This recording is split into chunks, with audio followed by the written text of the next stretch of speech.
Hello दोस्तों, इस video में हम सॉल्व करेंगे एक्सरसाइज 9.1 का क्वेश्चन नंबर 12 से शुरू करेंगे सॉल्व करना। तो चलिए सबसे पहले 12 नंबर क्वेश्चन देखते हैं।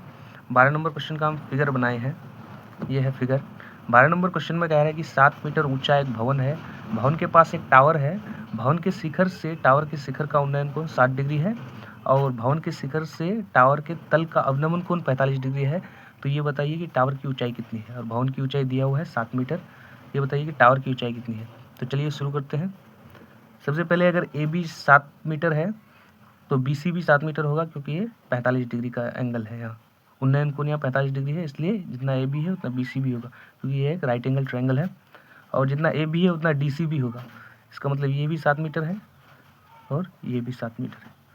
अगर ये बी सी 7 मीटर है तो ए डी भी 7 मीटर ही होगा, ये भी 7 मीटर है।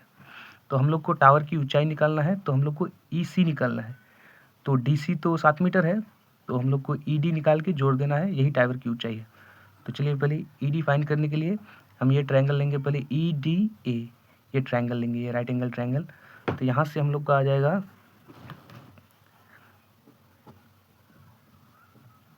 1060 डिग्री, क्योंकि थीटा 60 डिग्री है।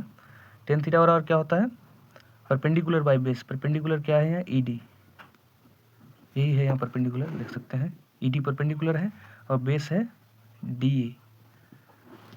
तो चलिए परपेंडिकुलर बाई बेस, बेस कितना है 7 मीटर है, तो 7 रख देते हैं। यहाँ से हम लोग का आ जाएगा 1060 डिग्री का वैल्यू √3 होता है। √3 is equal to E D by 7। तो यहाँ से हम लोग का ई डी कितना आ जाएगा, ई डी आ जाएगा 7√3 मीटर। और हम लोग को निकालना क्या है, हम लोग को निकालना है ई सी। तो डी सी में ई सी ई डी जोड़ देंगे। चलिए यहाँ लिख लेते हैं, E C is equal to E D plus D C. तो E C is equal to क्या हो जाएगा, ई डी कितना है, ई डी निकाल चुके हैं हम 7√3 प्लस डी सी है 7 मीटर है, डी सी भी 7 मीटर है। तो इसको हम सॉल्व करेंगे तो कितना हो जाएगा, E C is equal to 7 into √3 + 1 metre. यही आंसर है, यही है टावर की ऊंचाई। चलिए दोस्तों, अब 13वां नंबर क्वेश्चन शुरू करते हैं। 13वां नंबर क्वेश्चन में कह रहा है कि समुद्री तल से 75 मीटर ऊंची लाइट हाउस के शिखर से देखने पर दो समुद्री जहाज़ों के अवनमन कोण 30 डिग्री और 45 डिग्री है। यदि लाइट हाउस के एक ही और एक जहाज़ दूसरे जहाज़ के ठीक पीछे हो तो दो जहाज़ों के बीच की दूरी ज्ञात कीजिए। तो चलिए शुरू करते हैं। यहाँ हम फिगर बनाए हैं। यहाँ 75 मीटर ऊँचा लाइट हाउस है और यहाँ से इस जहाज़ का अवनमन कोण 30 डिग्री है और इस जहाज़ का अवनमन कोण 45 डिग्री है। तो अवनमन कोण बराबर उन्नयन कोण होता है, इसलिए हम इसको यहाँ लिख लिए हैं। हम लोग को दो जहाज़ों के बीच की दूरी ज्ञात करना है, मतलब डी सी हम लोग को फाइंड करना है। तो चलिए पहले हम लोग को बी डी निकालना है। बी डी से बी सी माइनस कर देंगे तो सी डी आ जाएगा। तो चलिए शुरू करते हैं। पहले हम ट्रायंगल लेते हैं ए बी डी को। तो यहाँ से हम लिख लेंगे 1030 डिग्री इज इक्वल टू कितना हो जाएगा, परपेंडिकुलर बाई बेस। परपेंडिकुलर क्या है यहाँ, 75 है। परपेंडिकुलर 75 है तो 75 लिख लेंगे, 75 बटे डी बी। 1030 डिग्री का वैल्यू होता है 1/√3, 1/√3 इज इक्वल टू 75 बटे डी बी। तो यहाँ से डी बी कितना आ जाएगा, यहाँ से डी बी आ जाएगा 75√3 मीटर।